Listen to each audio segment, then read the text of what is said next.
নমস্কাৰ বন্ধু বান্ধৱীসকল, আশা কৰিছোঁ আপোনাৰ সকলো ভালে আছে। তো আজিলৈ আহিছোঁ মই আপোনালোকৰ কাৰণে খুব ইম্পৰ্টেণ্ট ভিডিঅ' এটা। তো ভিডিঅ'টো হ'ল যে ইতিমধ্যে সমগ্ৰ ভাৰতবৰ্ষত স্কিল ইণ্ডিয়া 2026ৰ বাবে ৰেজিষ্ট্ৰেশ্যন প্ৰক্ৰিয়া আৰম্ভ হৈছে। তো আপোনালোকে কিন্তু যুৱক বা যুৱতী, আপোনাৰ বয়স যিমানেই নহওক কিয়, আপুনি যদি ক্লাছ 5লৈকেও পঢ়িছে তথাপিও কিন্তু স্কিল ইণ্ডিয়া ৰেজিষ্ট্ৰেশ্যন কৰিব পাৰিব বা চৰকাৰৰ তৰফৰ পৰা যিসমূহ সুবিধা আছে এই সুবিধাসমূহ লাভ কৰিব পাৰিব। তো এতিয়া মূল বিষয়টো হ'ল যে স্কিল ইণ্ডিয়া কি বা ইয়াৰ কি লাভ পাব পাৰে বা কি কি সুবিধা পাব। তো এইখিনিত প্ৰথমতে আমি আলোচনা কৰি আছোঁ। তো তাৰপিছত মই আপোনালোকক জনাম যে আপোনালোকে স্কিল ইণ্ডিয়াত কেনেকৈ ৰেজিষ্ট্ৰেশ্যন কৰিব পাৰিব আৰু চাৰ্টিফিকেটখন কেনেকৈ বা ক'ৰ পৰা আপোনালোকে ডাউনলোড কৰিব পাৰিব বা লাভ কৰিব পাৰিব। তো প্ৰথমতে আমি আলোচনা কৰি আছোঁ যে স্কিল ইণ্ডিয়া কি। তো স্কিল ইণ্ডিয়া হ'ল ভাৰত চৰকাৰৰ বা কেন্দ্ৰীয় চৰকাৰৰ এটা স্কিম। তো যাৰ জৰিয়তে ভাৰতত থকা মানুহক, অৰ্থাৎ যিসকল নেকি যুৱক বা যুৱতী আছে সেইসকলক সম্পূৰ্ণ বিনামূলীয়াকৈ ট্ৰেইনিং দিয়া হয়।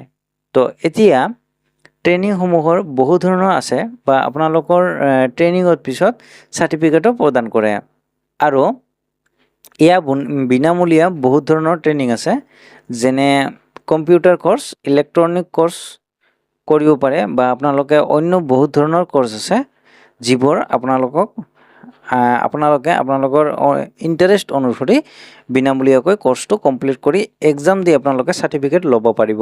আৰু ইয়াৰ লগতে কিন্তু আগত যিসকল ব্যক্তিয়ে কৰ্চটো কমপ্লিট কৰিছে সেইসকলক চৰকাৰৰ তৰফৰ পৰা এককালীন 8,000 টকাও প্ৰদান কৰিছে। তো আপোনালোকে যদি স্কিল ইণ্ডিয়াত আপোনালোকে যদি ৰেজিষ্ট্ৰেশ্যন কৰিব বিচাৰে বা যিকোনো কৰ্চ আপোনালোকে কমপ্লিট কৰিব বিচাৰে, চাৰ্টিফিকেটখন ল'ব বিচাৰে, তো কেনেকৈ ৰেজিষ্ট্ৰেশ্যন কৰিব পাৰিব বা আপোনালোকে কেনেকৈ চাৰ্টিফিকেটখন ল'ব পাৰিব সবিশেষ আজিৰ এই ভিডিঅ'টোত জনাম। যিটো স্কিল ইণ্ডিয়া আছে, স্কিল ইণ্ডিয়াত আপোনালোকে অনলাইনৰ জৰিয়তে আপোনালোকে ৰেজিষ্ট্ৰেশ্যন কৰিব পাৰিব আৰু অনলাইনৰ জৰিয়তে আপোনালোকে এক্সাম দিব আৰু অনলাইনৰ জৰিয়তে আপোনালোকে চাৰ্টিফিকেটখনো লাভ কৰিব। তো আৰু বহুত ডিষ্ট্ৰিক্টত আপোনালোকৰ স্কিল ইণ্ডিয়াৰ যিসকল অফিচ আছে আপোনালোকে অফিচতো অফলাইনতো আপোনালোকে কৰিব পাৰিব। তো আৰু যদি আপোনালোকে অফলাইনত কৰিব বিচাৰে অফলাইনত কৰিব পাৰিব আৰু যদি অনলাইনত কৰে তেনে ক্ষেত্ৰত আপোনালোকে অনলাইনতো কৰিব পাৰিব। তো বেছি পলম নকৰাকৈ আজিৰ এই ভিডিঅ'টো আপোনালোকে আৰম্ভ কৰোঁ। তো আপোনালোকে কেনেকৈ ৰেজিষ্ট্ৰেশ্যন কৰিব পাৰিব আৰু কেনেকৈ এক্সামটো দিব আৰু কেনেকৈ আপোনালোকে চাৰ্টিফিকেটখন লাভ কৰিব সবিশেষ এইটো ভিডিঅ'ত জনাই থাকিম। গতিকে আপোনালোকে ভিডিঅ'টো প্ৰথমৰ পৰা শেষলৈ সম্পূৰ্ণভাৱে চাই থাকক। আৰু যদি ভিডিঅ'টো ভাল লাগি থাকে ভিডিঅ'টো লাইক কৰিব আৰু যদি মোৰ চেনেলত কোনোবা নতুন হৈ আছা তো প্লিজ চেনেলটো ছাবস্ক্ৰাইব কৰিবলৈ পাহৰি নাযাব, কিয়নো এনেকুৱা ধৰণৰ ইণ্টাৰেষ্টিং ভিডিঅ'সমূহ বা ইম্পৰ্টেণ্ট আপডেটসমূহ সৰ্বপ্ৰথমত চাব পাৰে বা এপ্লাই কৰি ল'ব পাৰে। তো ব্লগ ফ্ৰেণ্ডসকল আজিৰ এই ভিডিঅ'টো আৰম্ভ কৰোঁ। ফ্ৰেণ্ডসকল আমি আহি পালোঁ মোবাইল স্ক্ৰীণত অহাৰ পিছত আপোনালোকে চাব পাৰিছে এনেকুৱাকৈ ৱেবছাইটটো অ'পেন হ'ব। তো এইটো ৱেবছাইটৰ লিংক মই ভিডিঅ' ডিছক্ৰিপশ্যনত দি থৈ দিম আপোনালোকৰ সুবিধাৰ কাৰণে। তাত ক্লিক কৰি এনেকুৱাকৈ আহিব। তো ইয়াত আপোনালোকে কি কৰিব লাগিব, লাৰ্ণ এণ্ড পাৰ্টিচিপেট অপশ্যনত ক্লিক কৰিব। ক্লিক কৰাৰ পিছত ইয়াত আপোনালোকৰ আধাৰ কাৰ্ডৰ লিংক থকা মোবাইল নম্বৰটো আপোনালোকে বহুৱাব লাগিব। বহুৱাৰ পিছত আই এগ্ৰি ক্লিক কৰি আপোনালোকে কণ্টিনিউ অপশ্যনত ক্লিক কৰিব। তো তাৰপিছত ইণ্টাৰ ইউৰ পাছৱাৰ্ড। তো পাছৱাৰ্ডটো আপোনালোকৰ নাজানে কি আছে, তো আপোনালোকে ফৰৱাৰ্ড পাছৱাৰ্ড অপশ্যনত ক্লিক কৰিব। তো ফৰৱাৰ্ড পাছৱাৰ্ডৰ অপশ্যনত ক্লিক কৰাৰ পিছত আপোনালোকৰ মোবাইল নম্বৰত OTP এটা আহিব। এই OTPটো আপোনালোকে ইয়াত বহুৱাব লাগিব। তো OTPটো বহুৱাৰ পিছত আপোনালোকৰ সেট একাউণ্ট পাছৱাৰ্ড। তো আপোনালোকৰ নতুন পাছৱাৰ্ড বহুৱাবলৈ দিছে, এইটো আপোনালোকৰ অনুসৰি আপোনালোকে নতুন পাছৱাৰ্ডটো বহাই ল'ব। কনফাৰ্ম পাছৱাৰ্ড বহাই আপোনালোকে সেট অপশ্যনত ক্লিক কৰিব। তো তাৰপিছত আপোনালোকৰ মোবাইল নম্বৰটো বহুৱাই আই এগ্ৰি অপশ্যনত ক্লিক কৰি কনফাৰ্মত ক্লিক কৰিব। তো তাৰপিছত ইণ্টাৰ ইউৰ 4 ডিজিট একাউণ্ট পাছৱাৰ্ড। তো আপোনালোকে যিটো পাছৱাৰ্ড বহাইছে এই পাছৱাৰ্ডটো কৰি আপোনাৰ নেক্সট কৰিব। তো তাৰপিছত মোবাইল নম্বৰত আপোনালোকে আৰু এটা OTP আহিব। এই OTPটো আপোনালোকে ইয়াত ফিল কৰিব লাগিব। তো ফিল কৰাৰ লগে লগে এনেকুৱাকৈ আপোনালোকৰ সন্মুখত পপআপ এটা আহিব। এই পপআপটো আপোনালোকে অ'কেত ক্লিক কৰিব লাগিব। তো অ'কেত ক্লিক কৰাৰ লগে লগে এনেকুৱাকৈ আপোনালোকৰ নামটো আৰু মোবাইল নম্বৰটো আহি যাব। তো তাৰপিছত আপোনালোকে কৰ্চসমূহ বা এক্সামসমূহ আপোনালোকে দেখিব পাৰিব। তো তাৰপিছত আপোনালোকৰ কি কৰিব, প্ৰথমতে কমপ্লিট ইউৰ আধাৰ ই-KYC। তো আধাৰ কাৰ্ডৰ ই-KYC আপোনালোকে কমপ্লিট কৰিব লাগিব। আৰু ইটো কৰাৰ কাৰণে আপোনালোকে কি কৰিব লাগিব, এইটো এৰো অপশ্যন যিটো আছে ইয়াত আপোনালোকে ক্লিক কৰিব। ইয়াত আপোনালোকে লিখা আছে প্লিজ কমপ্লিট ইউৰ ই-KYC। তো বাই OTP ত আপোনালোকে ক্লিক কৰিব। ক্লিক কৰাৰ পিছত কনফাৰ্ম অপশ্যনত ক্লিক কৰিব। তো ইউজ আধাৰ নাম্বাৰ, তো এণ্টাৰ ইউৰ আধাৰ নাম্বাৰ। তো আপোনালোকৰ আধাৰ নম্বৰটো বহুৱাই ল'ব। আধাৰ নম্বৰটো বহুৱাৰ পিছত আপোনালোকে কি কৰিব লাগিব, আই এগ্ৰি ভেলিড মাই আধাৰ ডিটেইলছ অপশ্যনত ক্লিক কৰি কনফাৰ্ম কৰিব। তো কনফাৰ্ম কৰাৰ লগে লগে আপোনালোকৰ মোবাইল নম্বৰ, ৰেজিষ্টাৰ মোবাইল নম্বৰত আপোনালোকৰ OTP এটা আহিব। এই OTP টো আপোনালোকে ইয়াত ফিল কৰিব লাগিব। তো মোৰ আধাৰ কাৰ্ডৰ সৈতে ৰেজিষ্টাৰ মোবাইল নম্বৰ OTP আহিছে। তো ভেৰিফাই অপশ্যনত ক্লিক কৰি দিব। তো ভেৰিফাই অপশ্যনত ক্লিক কৰাৰ লগে লগে আপোনালোকৰ আধাৰ কাৰ্ডটো আপোনালোকৰ ভেৰিফাই হৈ যাব। তো ভেৰিফাই হৈ আপোনালোকে চাব পাৰিছে congratulation Euro Aadhaar has been verified. তেনেকুৱাকৈ আহিব।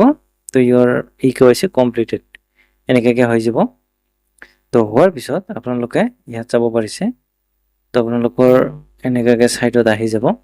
ইয়াত বহুত ধৰণৰ কোৰ্চ আছে, আপোনালোকৰ কি কি কোৰ্চ আছে সকলোখিনি যাব পাৰিব। ইয়াত আপোনালোকে অনলাইন ফ্ৰী কোৰ্চ হয়, এইবিলাক আপোনালোকে ফ্ৰী কোৰ্চবিলাক আপোনালোকে কমপ্লিট কৰিব পাৰিব।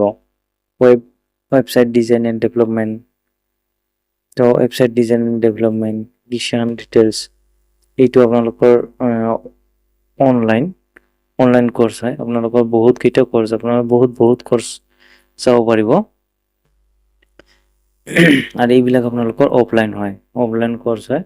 আপোনালোকৰ ডিষ্ট্ৰিক্টৰ এনেকুৱা অফিচ আছে, স্কিল ইণ্ডিয়াৰ অফিচ আছে, সেইসমূহত আপোনালোকে কোৰ্চসমূহ দিব পাৰিব।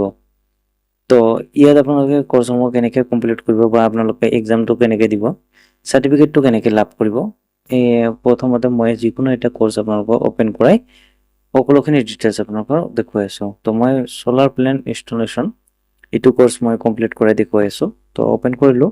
অ'পেন কৰি লোৱাৰ পিছত ৰাইট ছাইডত আপোনালোকে চাব পাৰিছে ইয়াত ষ্টাৰ্ট বুলি আছে, তাত আপোনালোকে ক্লিক কৰিব।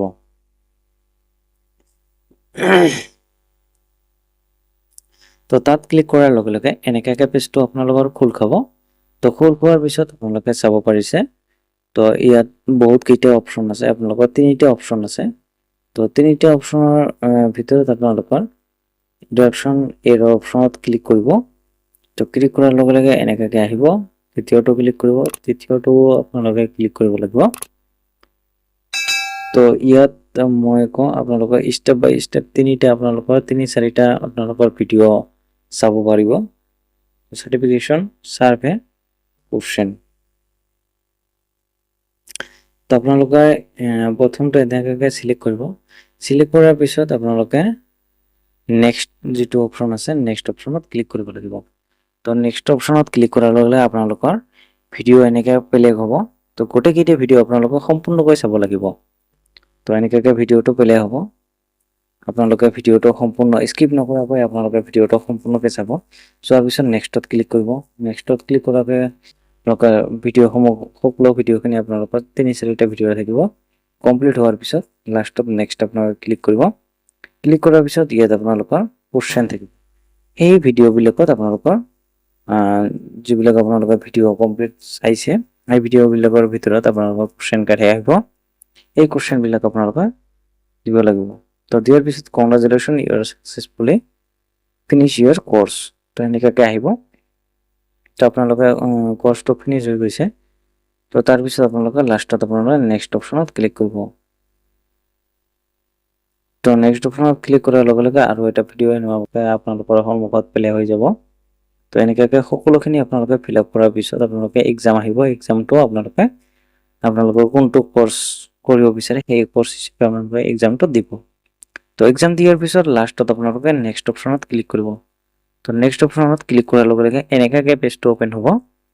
ইয়াত মই আপোনালোকক জুম কৰাই দেখুৱাই আছোঁ।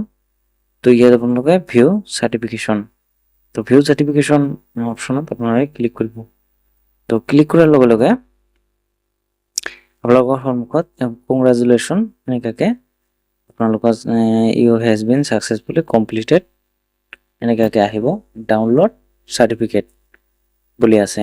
তো নিশ্চয় আপোনালোকে ডাউনলোড চাৰ্টিফিকেট যিটো অপশ্যন আছে তাত ক্লিক কৰিব।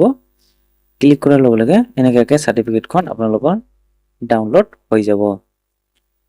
তো ফ্ৰেণ্ডসকল আপোনালোকে সকলোখিনি বুজি পাইছে। তো চাৰ্টিফিকেটখন আপোনালোকৰ ৰেজিষ্ট্ৰেশ্যন কৰাৰ পৰা আপোনালোকে এক্সাম দিয়াৰ পৰা আপোনালোকে চাৰ্টিফিকেটখন কেনেকৈ লাভ কৰিব সকলোখিনি মই আজিৰ এইটো ভিডিঅ'ত আপোনালোকক জনাই দিলোঁ। তো আপোনালোকে নিশ্চয় আপোনালোকে সকলোখিনি ভালদৰে বুজি পাইছে। তো ফ্ৰেণ্ডসকল আজিৰ ভিডিঅ'ত ইমানখিনিয়ে। আশা কৰিছোঁ আপোনালোকে ভিডিঅ'টো ভাল লাগিছে। যদি ভিডিঅ'টো ভাল লাগি থাকে ভিডিঅ'টো লাইক কৰিব, আৰু যদি চেনেলটো নতুন হৈ আছে তো প্লিজ চেনেলটো ছাবস্ক্ৰাইব কৰিবলৈ পাহৰি নাযাব, কিয়নো এনেকুৱা ধৰণৰ ইনফৰ্মেটিভ ভিডিঅ'সমূহ সবৰ প্ৰথমত চাব পাৰে বা এপ্লাই কৰি ল'ব পাৰে। তো ফ্ৰেণ্ডসকল লগ পাম নেক্সট ভিডিঅ'ত।